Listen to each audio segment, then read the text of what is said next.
Welcome back to Beelzebub the Jag. It's early in the morning the next day. If you saw the video yesterday, you'd have seen I'm struggling to start the engine. And what I'm going to do this morning, it's cold. The engine's completely cold. I haven't tried it. As I said in yesterday's video, I believe it to be the fuel pressure regulator. Now, I've put this polythene bag here. It's taken me about a minute to arrange it, just so. What I'm going to do, I'm just going to pull the bag back out of the way. Obviously, there's a fan belts down there. And if I'm going to try, I've not tried it yet, I'm going to turn the ignition and see if it fires into life. I'm almost hoping it doesn't, because yesterday and the day before, early in the morning, it would fail, it wouldn't start. Now, if it fails, I have a thermos flask here with hot water. What I'm going to do, I'm just going to push the bag down a bit further, just arrange it so, and I'm going to pour, very carefully, hot water onto the fuel pressure regulator. Directly below, we've got the ignition amplifier, which I do not want to get wet. And then just down here, the other side of these red leads, just under there, we've got the distributor cap, and I don't want that to get wet. So I'll use the bag to trickle the water away from where obviously we don't want it. So let's move that thermos flask. And I'm going to turn the key for the first time, see what happens. Let's see if it fails. Now, let's have a look. Just prime the pump, turn the ignition on, leave a couple of seconds. And if you press the accelerator, it opens the airflow, the butterfly, and I think you get about 2 or 3 seconds where it pumps, it pumps fuel into the rail.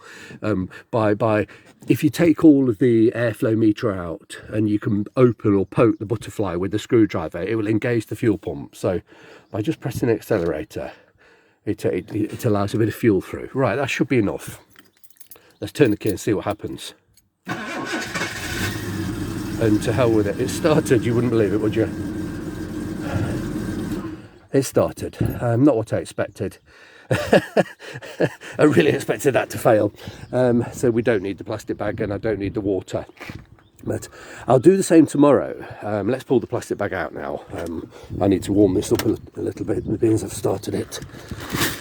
So, yeah, what I was going to do, like I say, I was going to pour the hot water and use the plastic bag to sort of funnel the water away just behind the water pump here. You can't just pour the water pump on and let it get all over the injectors, all over the ignition amplifier, all over the spark plugs, leads, the distributor cap. So, but the polythene bag would have just trickled it away down here. But as it turns out, I don't need it. The devil's gone and started. Let's try again. Okay, so the problem's intermittent, but there is a problem. I know there's a problem. Yeah, but what I was expecting, if it failed to start, if it cranked and end up flooded, it sounds like when it's cranking that it's got no fuel. But I believe this valve or regulator is either stuck open or closed. If it's stuck closed, it'll build up too much pressure in the fuel rail. And the fuel will get to the engine, but it will flood it very quickly. It will be under enormous pressure. If it's open, it's allowing the fuel to pass straight through, bypass the regulator and returns back down here, all the way back through that silver pipe there, that foil covered pipe by the manifold, and it returns to the tank. So it just whizzes by, but creates no pressure at the injector, because the injector holes are tiny. It needs quite a lot of pressure to get through. Obviously, if that valve's open, it's just allowing the fuel to pass by and not get in. So yeah, there is a possibility if that jams or seizes again, pouring some hot water on it carefully. I just heard a tick. What was that? That was strange, wasn't it? Yeah. Where's that coming from? Something's ticking. Oh no, no, it's not ticking. It's not a spring. It's the mountings.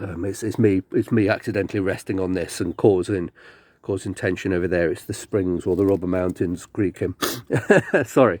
Anyway, I was saying, if that gets jammed, the heat soak from boiling water theoretically might sort of loosen it and shock it back into life just enough to start the car. Because once the car's started and it's run, there's a little bit of heat in it, it tends to stop and start all day. It's just when it's been extremely cold, completely sort of warmed down, cooled down, I beg your pardon, overnight, that's when it does this problem. But so let's try one more time. It looks like today we're going to be all right today. Yeah, no problems there. So, but there is, I know there's an intermittent problem. So every morning when I come down, I'll come on with a polythene bag and a thermos flask. And you know, if it fails, I'll do that. I'll put some warm water on here, and then as soon as it's not, you know, quite, there's plenty of heat soak, I'll try the key, and theoretically that might bang it into life. If that works, I will know completely 100% that's at fault. There is an auxiliary air valve, which is down here. Zoom in, that aluminium casing there, and where's my finger? There we go. Sorry. Yeah, that aluminium casing, that's an auxiliary air valve. That only works when the engine's cold. It allows just a cold temperature, just a little bit of extra air into the inlet directly. And you can see there's two pipes. It goes directly into the air inlet, into the throttle house, and just a little bit of extra air.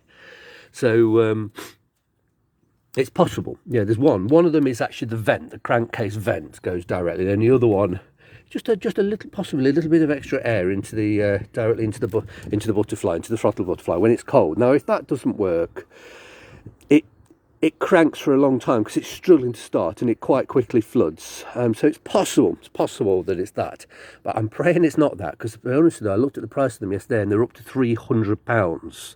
I don't fancy paying 300. This is around about £100, so it's not quite such a sting. So I'm praying it's this, and the water trick next time it fails should diagnose whether it is or it isn't that. So I don't really want to spend £100 on that if that's perfectly fine, obviously. So I do need to. And there might be a better way of diagnosing it. I do have my manuals in the boot, so I'll take the manuals upstairs and I'll go and read the manuals and see if there's a better way of testing that, because I have read it and I can't remember. So this is new. That's the coolant temperature sensor. There's 2 or 3 sensors. This one, a thermo time switch. That also, that's massively expensive. I think they're about £200 or £300 as well. And the thermotime switch possibly could have failed. That works in a similar way to the air temperature sensor. It tests, you know, that's the water.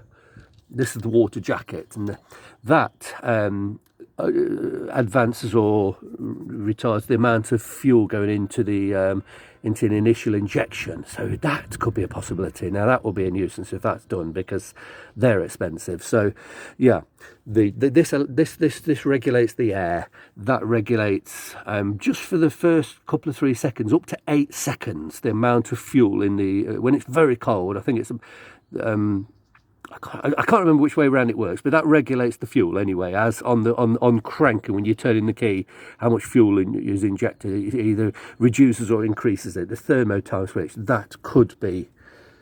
Oh yeah, the wiring isn't great, is it? Look at that. But that was like it when I got it. Just jiggle the connectors around. I've not taken the thing off recently. I think I took it off in November, and you know, I had a look at the terminals. So yeah, it's possible the thermotime switch. I changed that in November. That's the water temperature sensor. It's definitely not that. And this one, oh gosh, I forget now what that does. It's another sensor anyway. But anyway, I'm going to take up the. I'm mumbling now. I'm going to take up the manuals and have a good read of the manuals, and just because you can check the thermotime switch, you can test it, and with a multimeter. So yeah, that could be at fault. This could be at fault.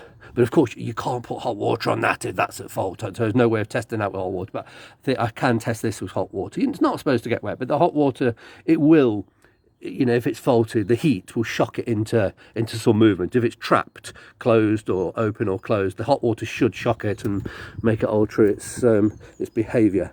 Anyway, let me stop rambling here, and I'll get the I'm shivering. I'm cold. I'm sorry, and my voice is a bit stuttery. I'm so cold. The manuals, that's the word I'm looking for. I'll get the manuals out of the boot, go upstairs, get myself some coffee in the manuals and have a really good look. We'll get to the bottom of this.